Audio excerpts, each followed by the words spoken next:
Good morning বন্ধুরা, কেমন আছো তোমরা সবাই? আই হোপ তোমরা অনেক ভালো আছো। আমিও ভালো আছি। আমি খুশি আর তোমরা দেখছো খুশিস লাইফস্টাইল। তো দেখো, আজকে শুক্রবার আর এই সকাল 8টার মতন বাজে। এখন থেকে তোমাদেরকে সাথে নিয়ে ভিডিওটা স্টার্ট করছি। আই হোপ তোমাদের ভিডিওটা দেখতে অনেক ভালো লাগবে। লালু আর কালু দেখো আমাদের গেটের সামনে বসে আছে, রোজই সারাক্ষণ বসে থাকে। আর দেখো ওদের বিয়ে বাড়ি একটা ছাদের মধ্যে বাঁশ টাঙিয়ে রেখেছে, মারছে বিয়ে বাড়ি, কিন্তু বলছে এখন থেকে বাঁশ যদি না নিয়ে নেয় তাহলে আর পরে বাঁশ পাবে না, সেই জন্য প্যান্ডেলের মতন করে একটা রেখে দিয়েছে। আর আজকে দেখো কি কি রান্না হয়েছে, এখন 10টার মতন বাজে। আর লাউয়ের ডাল বানিয়েছে মা, আর এদিকে ভেন্ডি আলু সেদ্ধ দিয়েছে খাবো বলে। আর বাপি ইলিশ মাছ বাজারে পেয়েছিল, তাই জন্য ইলিশ মাছ নিয়ে এসেছে। তাই জন্য ভাবছি ইলিশ মাছ ভাজা দিয়ে তেল দিয়ে ভাতটা খাবো, তাহলে যদি একটু ভাত খেতে পারি। আর জ্বরের মুখে একদমই খারাপ হয়ে গেছে মুখটা, কিচ্ছু খেতেই ভালো লাগছে না। ডিম সিদ্ধ দিয়েছে মা, শরীরটা ভীষণ দুর্বল হয়ে গেছে, এজন্য ডিম খেতে বলেছে ডাক্তার। আর দেখো মুম্মুকে একটা গ্রেপস দিয়েছি, এরকম টুথপিক দিয়ে বলছি খাওয়ার জন্য। ও একদম কোনো রকম ফল খায় না। ওকে শিখিয়ে দিয়েছি যে এরম করে যদি একটুখানিও ফল খায় তাহলেও অনেক ভালো। আর কত ফল নিয়ে এসেছে বাপি, পেয়ারা যেহেতু রোজই খায় আর আমরাও খাই, তাই জন্য পেয়ারা, কলা আর মটরশুঁটি নিয়ে এসেছে, বলছে একটুখানি মটরশুঁটির কচুরি খাবে একদিন। আর এই বেদানাটা নষ্ট হয়ে যাচ্ছিল, ওই জন্য আমি কি করেছি, একেবারে 2-3টে বেদানা এরকম ছাড়িয়ে বাটির মধ্যে রেখে দিয়েছি। আর রান্না বান্না সব হয়ে গেছে, তাই জন্য আমি আর রান্নাটা দেখালাম না। আজকে মাই রান্না করেছে, শরীরটা ভীষণই উইক লাগছিল, একদম কাজকর্ম করার মন করছিল না, তাই জন্য মা বললো রান্নাটা করে নি। আমি বললাম ঠিক আছে রান্না করে নাও, তারপরে আমি গ্যাসটা মুছে দিচ্ছি। তো এই যে গ্যাসটা আমি পরিষ্কার করে দিচ্ছি আর রান্নাঘরটাও খুব সুন্দর করে ক্লিন করে দিচ্ছি। আজকে এত পর্যন্ত ভিডিওটা যদি আমার কোনো নতুন বন্ধু দেখে থাকো তাহলে আমাকে কমেন্ট করে বলো যে ভিডিওটা তোমাদের কেমন লাগলো। তোমাদের একটা কমেন্টে আমার ভিডিও করতে অনেক বেশি মোটিভেট করে। আর যদি খুব ভালো লাগে লাইক, শেয়ার আর চ্যানেলটা সাবস্ক্রাইব করে তোমরা আমার পাশে থেকো।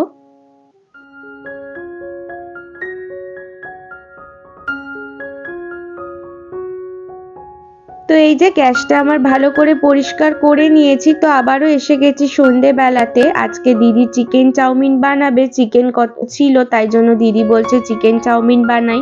ও স্কুল থেকে এসে গেছিল, তারপরে ওকে আর বাড়ি যেতে দিইনি, বললাম একটু থাক, কেউ থাকলে দেখবে কথা টথা বললো মনটা ভালো লাগে।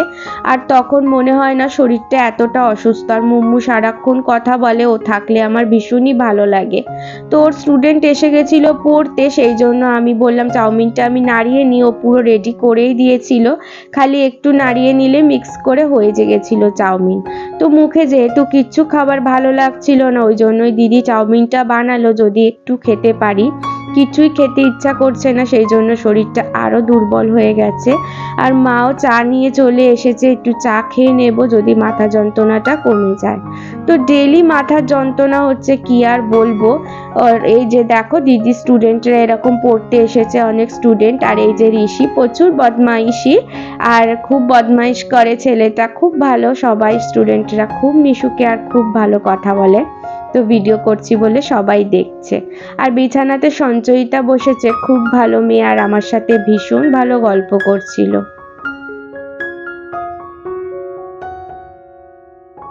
আর ভিডিওগুলো বন্ধুরা বেশি বড় দিতে পারছি না, কারণ শরীরটা আমার ভীষণ খারাপ আর একদম বেশি ভিডিও করতেই পারছি না, বেশিরভাগ সময়টাই শুয়ে আছি।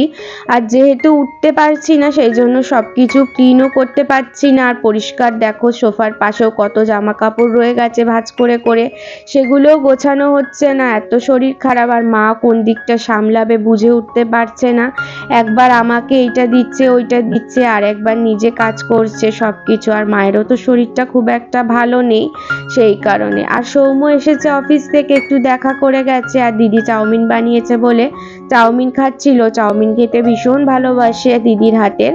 আর এই যে মুম্মুকেও খাইয়ে দিচ্ছিল।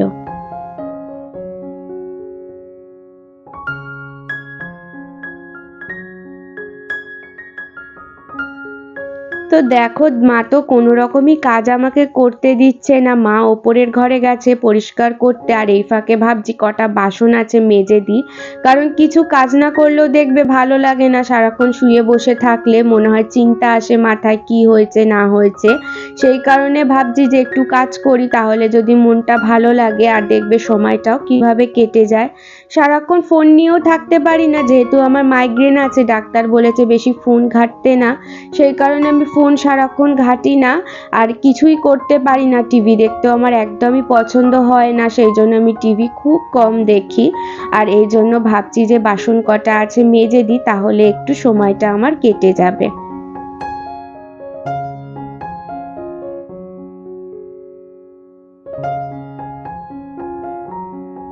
আর আমি চেষ্টা করছি যে একটু তাড়াতাড়ি সুস্থ হয়ে যাওয়ার, আর আগের মতন আবার ভিডিও দেওয়ার, যাতে তোমাদেরও খুব ভালো লাগে আমার ভিডিও দেখতে, আর তোমরা যাতে ভালো ভালো আমাকে কমেন্ট করো। তো আজকের ভিডিওটা আমি এখানেই শেষ করব। যদি তোমাদের কোথাও একটুও ভালো লেগে থাকে তাহলে একটা লাইক করে দিও, চ্যানেলটা শেয়ার করো, আর সাবস্ক্রাইব করে তোমরা আমার পাশে থেকো। আর পাশে থাকা বেল আইকনটাও প্রেস করে দিও, তাহলে সবার আগে ভিডিও দিলে নোটিফিকেশন তোমাদের কাছে গিয়ে পৌঁছাবে। আর যদি খুব খুব ভালো লাগে তাহলে বন্ধু ফ্যামিলির সাথেও শেয়ার করতে পারো। তো আমি ভিডিওটা এখানেই শেষ করলাম। সবাই খুব ভালো থেকো, সুস্থ থেকো, টাটা, গুড নাইট।